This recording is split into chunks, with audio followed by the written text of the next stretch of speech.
Meus irmãos e minhas irmãs, vos saúdo com a paz do Senhor. Sou o professor Gesiel Costa e este é o seu canal EBD em Ação. Canal feito especialmente para você, para abençoar a sua vida com subsídios históricos, subsídios culturais, subsídios geográficos, subsídios sociais, subsídios teológicos, todos os subsídios que pudermos disponibilizar para ajudar o professor e a professora a melhorar o seu plano de aula. Aqui estaremos fazendo para que você tenha uma excelente aula e ensino e aprendizagem com seus alunos. Bem-vindo a você que é inscrito no canal. Quero te agradecer pela sua inscrição, te agradecer pelos seus comentários. São diversos os comentários que recebemos do canal de pessoas elogiando o trabalho, dizendo que foi ajudada, que tiveram um planejamento excelente, que os subsídios fizeram parte da sua aula naquele dia. Então, agradeço a você pelos comentários, pelos likezinho de gostei. Você sempre pode ir lá dar o likezinho, o joinha, dizendo que gostou do vídeo, se de fato tiver gostado.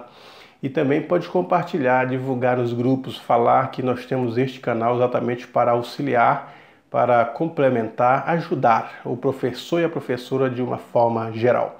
E você que está acessando pela primeira vez o canal no YouTube, o canal EBD Ação, não é um inscrito, eu convido-te, venha, inscreva-se no canal. Dê um likezinho, um joinha à medida que você for gostando dos vídeos. E comente, divulgue, faça bom compartilhamento com este trabalho, que é para a honra e glória do nome de Deus. Que o nome de Deus possa ser glorificado. É um canal novo, apesar ainda não temos um ano, estaremos completando um ano no final desse trimestre, mas já temos mais de 2.000 inscritos e te agradeço a todos os que estão inscritos.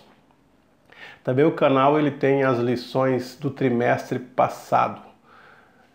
A partir do segundo trimestre de 2018, eles estão em pasta chamada Playlisters. Você pode acessar as pastas e ter então ali o trimestre inteiro para assistir, compartilhar, divulgar, fazer bom fruto deste trabalho.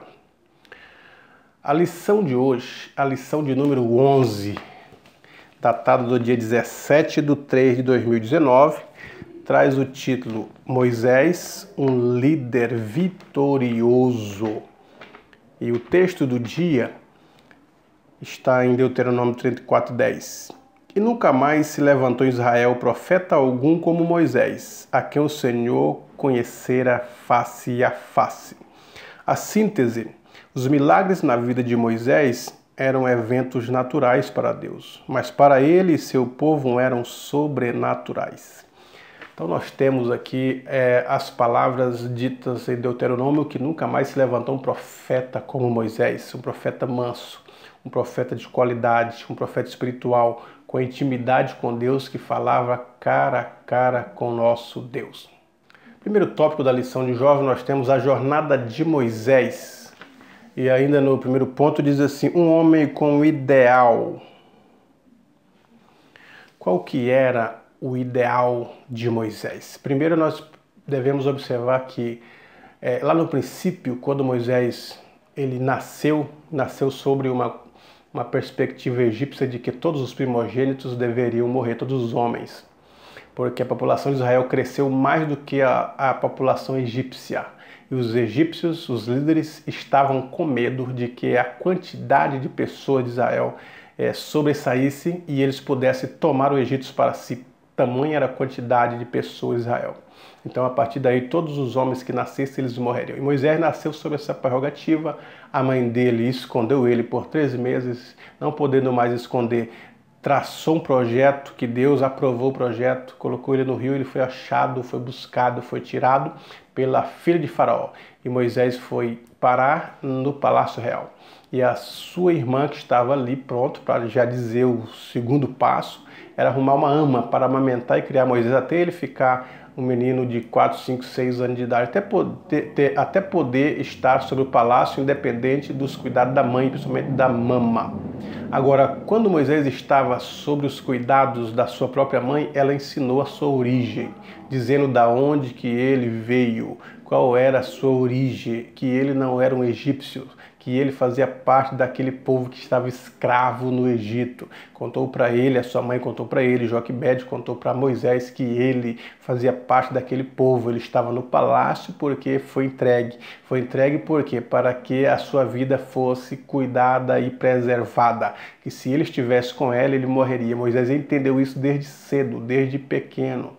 E Moisés sabia, então, do seu histórico, da sua origem, começou a amar o povo de Israel. Apesar depois dele ser entregue para a princesa, ele estudar, conforme a Bíblia diz, em todas as ciências do Egito, ele sabia a sua proveniência. E mesmo estando ali no palácio, tendo as regalias de um egípcio, principalmente da nobreza, Moisés vivia entre o seu povo. E o ideal de Moisés, conforme a lição diz, era que o seu povo fosse liberto. Era cuidar do seu povo de tal forma que ele estava entre eles, quando de repente percebeu um dos seus irmãos sendo maltratado por um egípcio. E Moisés foi lá e matou o egípcio. Cometeu um erro, por quê? Porque ele tinha um ideal, só que ele não esperava que para chegar a esse ideal e ao propósito divino na sua vida, ele deveria esperar, deveria ter experiência até estar pronto, deveria percorrer por caminhos inimagináveis. Aí ele queria fazer exatamente aquilo que tinha no coração, o seu ideal, uma vontade de ajudar o povo, não sabia como ajudar, uma vontade de libertar o seu povo, a sua raça, e ele não sabia, por isso que ele cometeu essa atrocidade. Então ele teve que escapar para o deserto, e no deserto Deus aproveitou esse arranjo que ele fez, mesmo que errado, mas Moisés sofreu a experiência do deserto. Conheceu o deserto, sabia entrar e sair do deserto vivendo ali por mais ou por 40 anos. E agora, depois dessa experiência, Deus chama Moisés como se Deus estivesse dito para Moisés: Moisés, o seu ideal foi aprovado, você tem o ideal de libertar o meu povo, então vamos, eu estou contigo. Moisés, então, depois de experiente, depois de tentar fazer inutilmente o livramento do seu povo, ele recusou, colocou diversas desculpas para que não fosse, mandou Deus enviar Arão, que não tinha palavras, que era meio gago, que tinha dificuldade na fala, mas Deus foi com ele e ele então consegue libertar o seu povo, tirar no momento certo, no tempo certo, pela pessoa certa, na hora certa, porque Deus faz as coisas certas no tempo dele. Aí Moisés cumpre o seu ideal que ele tinha ainda quando jovem. Lógico que estes não foram os únicos erros de Moisés. O segundo ponto do primeiro tópico diz: um homem cometeu erro. Qual foi o outro erro que Moisés cometeu além de matar o egípcio? Moisés, porque o povo o irritou demais. O povo de Israel é chamado por um povo de dura cerviz. E esta incredulidade do povo, esta impaciência do povo, estas consequências que o povo sofria, fez com que Moisés saísse da sua tranquilidade. Apesar da Bíblia dizer que Moisés era o homem mais manso da terra, ele perdeu a paciência. E era para ele falar à rocha, porque o povo estava querendo água, querendo tomar água, estava com sede no deserto, crianças, jovens, adolescentes. E aquele clamor horrível, e as pessoas murmurando, tirou Moisés do seu ponto ideal de equilíbrio. E ele, em vez de falar à rocha, que a rocha era uma representação de Jesus, ele é a rocha principal. Tu és Pedro, mas sobre essa rocha edificaria a minha igreja. E Moisés feriu a rocha, porque a palavra de Deus era para ele falar. E ele, então, desobedeceu a palavra de Deus e feriu a rocha. E por causa deste erro, Moisés pagou um precinho muito caro. E ele sofre e por causa deste erro. Então mostra que Moisés era humano, apesar de ser um homem altamente espiritual, de falar cara a cara com Deus, de ser um homem muito inteligente, muito íntegro, uma perspectiva fora do comum, como o próprio texto do dia diz, como ele nunca houve um profeta em Israel. Ele era único, mas assim mesmo ele era humano, e como humano estava suscetível ao erro, e estando suscetível ao erro ele errou, e errando sofreu as consequências. Terceiro ponto do primeiro tópico é um homem que aceita parar. A partir daquele erro, Deus disse que ele não entraria na terra de Canaã. Era o castigo, a consequência do erro de Moisés era ficar no deserto e deixar o povo ir. Apesar dele estar com 120 anos de idade, 40 no Egito, 40 no deserto, 40 conduzindo o povo, já era hora de parar. E Deus colocou isso para Moisés: Moisés, já é hora de parar, você vai passar sua liderança a outrem, mas não entrarás na terra de Canaã. Nós observamos que ele não insistiu, Moisés não queria continuar na frente da liderança. Muitas pessoas não sabem a hora de parar e querem continuar. Às vezes nós percebemos pessoas profetizando, falando que Deus vai conduzir até o arrebatamento, que a vida dele vai durar além dos 90, que a Bíblia diz, dos 100, 120, mesmo que passe disso de cansaço e de fadiga, eles querem viver. Viver é muito bom. Estar à frente da obra liderando de Deus é muito bom. E estar desejando fazer algo para Deus também é louvável, mas a hora de parar foi determinada por Deus. Quando Deus determina a hora de parar, meu irmão, não existe profecias que você vai viver 200 anos, que vai viver a idade das árvores nesta vida, não. No milênio, sim. Então, saber a hora de parar na hora certa é uma qualidade de quem tem reconhecimento que existe outras pessoas capacitadas tanto quanto para tomar o seu lugar e ser tão capaz quanto nós somos. Segundo tópico, diz Moisés, um homem à frente do seu tempo, isto é, um homem de sucesso. E o que era o sucesso? O que é a prosperidade? O que é o bem-estar da vida, alcançar a felicidade? Quando nós olhamos para José, que estava no Egito, na casa de Potifar, sendo escravo, sem direitos a salários, sem direitos a férias, a FGTS, a descanso, mas como escravo, o escravo não tinha direito a nada. E ele sofre e trabalha sem uma remuneração, simplesmente pelo pouso e pela comida e pela bebida. E a Bíblia diz que Deus prosperava José. Nós percebemos que a prerrogativa bíblica de prosperidade não está limitada à prata e ao ouro, ou às riquezas desta vida, mas o conceito de prosperidade começa no âmbito espiritual. José era rico porque era fiel a Deus, rico das bênçãos de Deus, rico da fé, da fidelidade, rico do amor a Deus, rico da prerrogativa, da esperança, do futuro, rico de serviços a Deus, de frutos do Espírito, de mansidão, de qualidade, de fidelidade. Esta era a riqueza de José. Então, o âmbito da prosperidade ela não começa no âmbito material, mas sim no âmbito espiritual. Não adianta nada o indivíduo ter tudo nessa vida, milhões e bilhões e trilhões, e não ter Jesus. Ele não tem nada. E Jesus é tudo. Então, a prosperidade começa no âmbito espiritual. Da mesma forma, o sucesso. O sucesso humano é alguém que venceu na vida, que está com uma vida estagnada, que alcançou o seu ideal, o seu patamar, que teve muitos empreendimentos, que conhecido pela mídia, que teve sucesso. Mas Moisés, ele teve sucesso porque teve uma missão cumprida. Levou o povo, conseguiu tirar o povo da escravidão e meteu o povo nos caminhos do Senhor e deu as leis para o povo. Moisés era um homem de sucesso porque a família dele acabaram reconhecendo que ele era um escolhido de Deus, era um homem que tinha sucesso diante de Deus, que falava cara a cara com Deus. Moisés era um homem de sucesso porque teve amigos. Nós observamos Josué, nós observamos Caleb, que era homem de amigo, o que contradiz a própria lição passada que falamos, onde o escritor diz que Moisés era um homem de poucos amigos. E nós vemos aqui Moisés estando rodeado por Arão e o seu sobrinho, que era um sacerdote, Eleazar, Itamar, Nadab e Abiú. Nós observamos o moço de Moisés, Josué, que teve qualidade porque observava o exemplo do seu líder. Nós observamos Caleb, que estava somando força juntamente com Moisés. Então Moisés era um homem de sucesso porque tinha amigos e tinha a família e o povo ao seu lado. O povo acreditou em suas palavras. O povo, apesar da murmuração, estava recebendo a liderança deste grande estadista de Deus. Segundo ponto do segundo tópico, Moisés, uma referência para a sua geração. Observamos exatamente isso, que Josué, que era o seu moço, ele se torna líder e leva avante o seu projeto. Moisés, por que Moisés é uma referência, não só para aquela geração, mas para a nossa geração também? Porque ele estudou, foi um grande legislador, trouxe as leis para Israel, escreveu e entendia as leis. Ele foi instruído em todas as ciências do Egito. Então a juventude no dia de hoje precisa se espelhar em pessoas assim, pessoas estudiosas, pessoas dedicadas. Os jovens na atualidade, eles não devem perder o seu tempo simplesmente com redes sociais. As redes sociais são boas no momento certo, na hora certa, para as pessoas certas. Mas estudar e estudar para vencer na vida, ter um futuro melhor para projetar uma família, este é o ideal.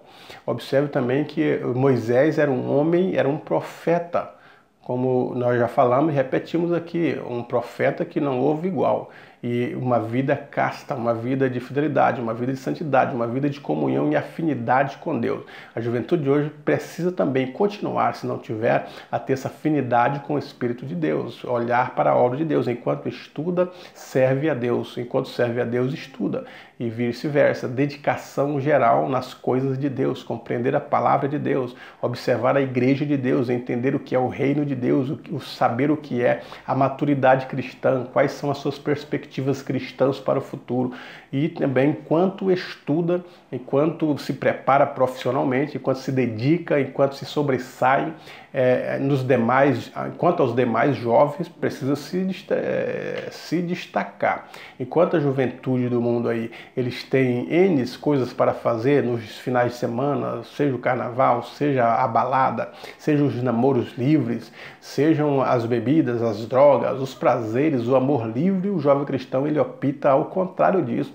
Ele opta por resolvi esperar, eu vou consultar a Deus sobre o meu futuro, eu quero uma jovem com qualidades que dá futuro, uma jovem cristã, eu quero guardar a minha vida, quero me resguardar, quero servir a Deus, quero entender o que é a obra de Deus, quero estar inserido na obra de Deus. Aí você vai também ter sucesso como teve Moisés. Moisés, o terceiro ponto aí do segundo tópico, é um homem que cumpriu sua missão. Olha, quando nós cumprimos a nossa missão aqui na Terra, primeiramente nós devemos descobrir por que viemos a essa Terra. Por que nascemos? Por que você, jovem, nasceu? Tenta levar essas perguntas, professor, para essa juventude. Por que você está aqui na Terra? Qual o seu propósito na Terra? Qual o seu objetivo na Terra? O que você espera deixar de legado para as gerações futuras? Como que você quer ser conhecido depois que você for desta para melhor, se o arrebatamento não te alcançar? Ou se você vier no arrebatamento para ser ressuscitado? Como que você quer ser lembrado? Qual que é a memória que você quer deixar? O que você queria que impactasse a sua história? Então, a missão ela é cumprida a partir do momento que nós temos prerrogativa. Nós sabemos de onde viemos, o que estamos fazendo e para onde vamos. Qual que é a nossa perspectiva de vida? Essa é uma pergunta que deve ser feita para a nossa juventude na atualidade. O terceiro tópico, a última batalha de Moisés, a última missão. Qual que foi a última missão? Ele ainda tentou argumentar com Deus sobre a sua entrada na terra de Canaã. Ele queria conhecer a terra que o povo ia tomar posse, mas a vontade de Deus não era esta. E Deus disse para Moisés, Moisés, basta, sobre isso não vamos falar mais. Nós não vemos Moisés murmurando, colocando Deus na parede, dizendo que Deus não ouve, que Deus não quer, que Deus não fala, não.